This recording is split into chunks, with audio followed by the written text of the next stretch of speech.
not going to cut Drew Brees when he throws 3 interceptions or 2 interceptions 3 or 4 games in a row. So, no, he didn't. No, you didn't say that. You didn't say that, right? Yes, I am going to say it. I'm going to say it. No, you're not going to cut Drew Brees. So guess what? He's a second-year player. He'll get better, but you have someone that has the potential to add some type of, big play for your special team. We saw that last year in the Carolina game. We saw that last year in the Giants game. Although he fumbled and Willie Snead recovered it, Marcus Murphy, really got you almost 2 wins. So I wouldn't cut him. I would just really work, getting my special teams coach to really work really, really well. Get someone to come in and teach him, make sure he is securing the ball with his hands and not his thumbs or whatever's going on where he has this sort of bobbling problem or putting the ball on the carpet. But that's something that can be fixed. I would not get rid of that talent because I promise you, they cut Marcus Murphy. Somebody will have him on the team the next week, just like somebody's going to have Keenan Lewis on their team if he gets healthy by the end of September or first part of October. Okay, we're about to go into Keenan. We've got to talk about that situation, but that's a good point. But it comes still with a crowded backfield, Barry. We know Ingram's going to be there. We know, or do we know Spiller's going to be there? Or do we know Hightower's going to be there? Do we know Murphy's going to be there? Or do we know Lasco's going to be there? Because it's really muddy. That a song, do we know? Was that Minnie Riperton? Do we know? Do you know? Now, I don't know. How do you know? Is Whitney Houston. But let's look at this, man.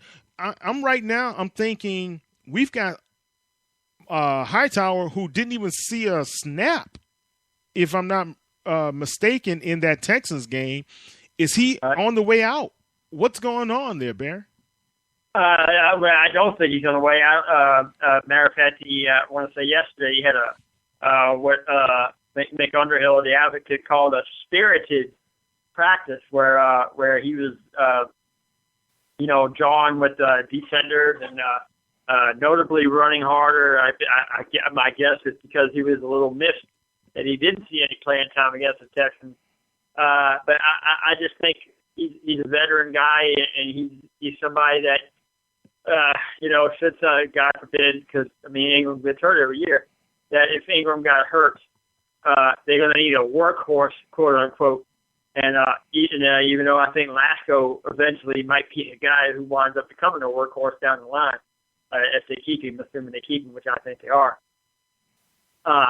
then I think that I think that Hightower is going to be your quote unquote third string running back behind, because Spiller is never going to be a workhorse back. He's not that type of player. He's the scat back type of player, the Reggie Bush, Charles, the guy.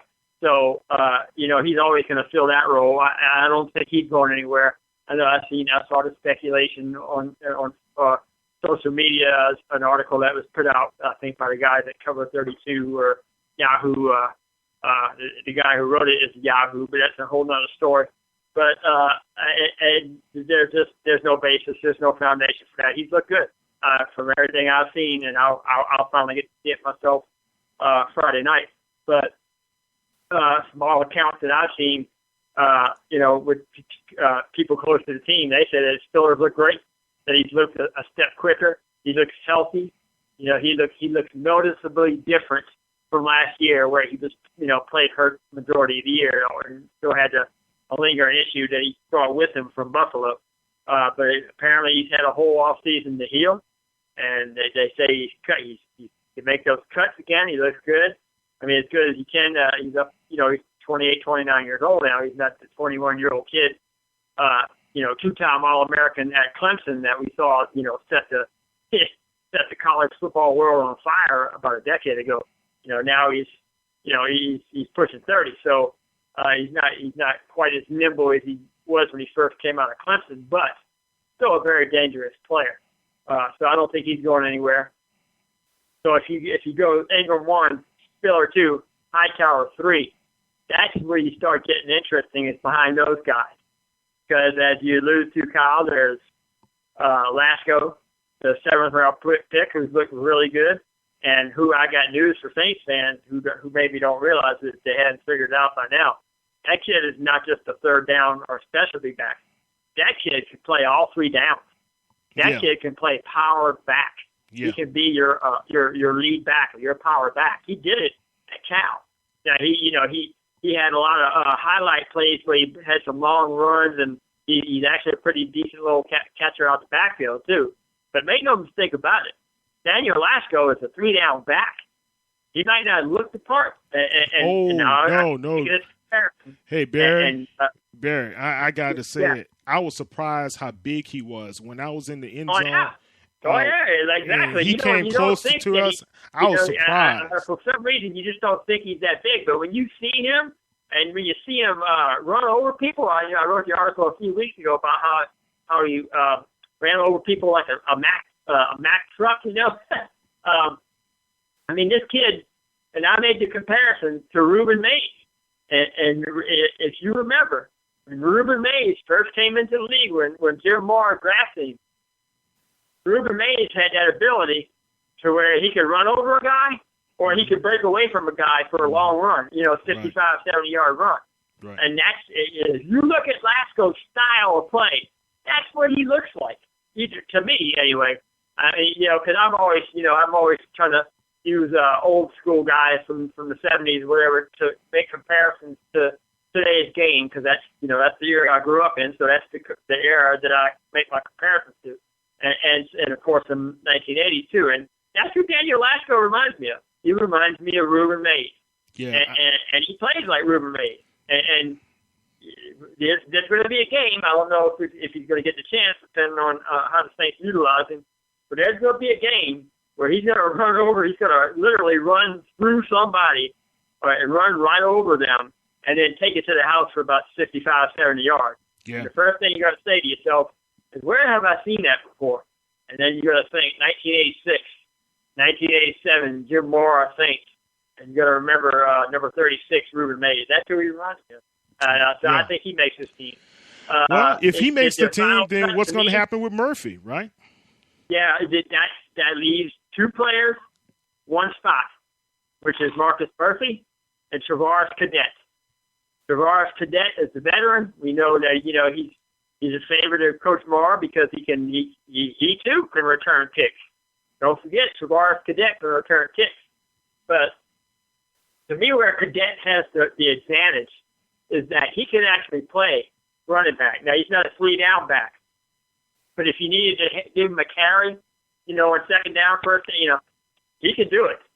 Murphy, I'm not so sure about. Now, Murphy actually showed his running back skill prowess in camp this week.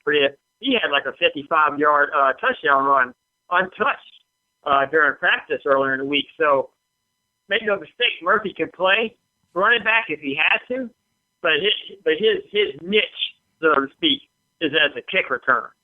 So okay. So to me, what he would have to do to guarantee himself a spot on the roster is show them that he can play running back. And like I said, doesn't have to be a three-out back, but show them that if they needed a guy to come in and have a carry or two, that he could do it and be a reliable guy. So, hey, don't be surprised, especially in that fourth preseason game. We might not see it this week with the starters playing as much, but I think the Ravens game for next week, next Thursday night, is going to be a critical game for Marcus Murphy, for Brandon Coleman, for Jack Allen, the backup center and tackle, for Landon Turner, for R.J. Harris. I mean, if you didn't realize that there's an article coming on this very thing. That's why I'm laying it out there. Okay. But there's going to be, at least 10 guys, easy, and that's off the top of my head, that are going to be playing literally for their NFL career in that Ravens game the following week. So, hey, you got to see some guys really step it up, or they're going to be looking for a job. Okay, let's move on, guys, and that's really good points. But who's tradable right now? If the Saints are approached by anybody, could Josh Hill be somebody on the trading block? Could John Jenkins be somebody on the trading block? Could Damian Swan be somebody on the trading block? We don't have too many auxiliary pieces out there right now, but those guys, just to name a few, could be tradable at this time. So let's keep an eye on that. Let's go into this, guys. I need to hear your points, and let's make it kind of succinct in your points there. Professor, you and I on Friday, we did a little mini broadcast on the release of Keenan Lewis, but I wanted to get your viewpoint here on Saints News as well. And let's start with you, Remy. What are your thoughts about losing Keenan at this time? Well, like everyone else, when I first heard it, I was very, very shocked. I thought he was one of our fewer bright spots last season, but I can kind of understand from what I'm hearing about the reasoning behind. Well, some of the reasoning behind it was the fact that he and what's our defensive coordinator's name? Allen. Yeah, he and Allen just don't get along well. From what I understand, it stems from a workout back when he was in college or something like that. He did a workout with the Saints, and Allen told him he had never make it in the NFL. Right. And now he's playing with the Saints, and then Allen comes along, and now has this chip on his shoulder about Allen. So ever since, from what I'm understanding, is like ever since he came back to the Saints last season, Lewis and Allen really weren't seeing eye to eye. So, if that's the way it's going to be, no matter how good a player is, I mean, it's probably best to release him, because you don't want that kind of thing to, it could become a virus in your locker room. It'll start with just those two guys, and you know how it goes, man. It's just like a little germ. He touched one player, and it spreads throughout the team, and that's not what you need. So. Well, also we heard, Rem, that Sean Payton went on record saying it was his availability, and that's the new coin word now for a player who is either hurt or doesn't want to make himself available for practice as well, man. So, okay. I mean, you don't know. Is the availability a result of how he feels about Allen? Could be. Could be. That's what I'm questioning. Does that have anything to do with the availability? Let's see how available he becomes now that he's available to other teams. Let's see how available he is now. If he gets picked up by someone else. Yeah. Good point, Professor. Did you buy any of the commentary that you heard from the Saints organization? The Saints, man, look, Barry, Remy, and Kyle, the Saints are bad. This team is horrible. I apologize for this office phone ringing. Sorry about the noise to the listeners. The Saints do not know how to evaluate talent. I'm sorry, I got to say it. They just don't. This team has made a lot of bad decisions, and this is another, to me, bad decision. And the thing is about in 2016 now, it's not like it used to be for me, you remember, like it used to be where the players were quiet. With social media and everything that's going on, these players are now starting to tell everything that is going on. And so, whatever bad blood that was there between Dennis Allen and Keenan Lewis, that should have been washed, in the sea of forgetfulness. Unfortunately, I just think this move, to me, with a very young secondary and unproven players, was not the wisest decision. If the man is hurt and he's trying to get himself in tip-top shape, then you need to let him completely heal, and it is better to have him for 14 games or 12 games, totally 100% back to the Keenan Lewis of 2013 and partially 14, than to try to rush him back. So, once again, as in with the Darren Sproles situation and many others,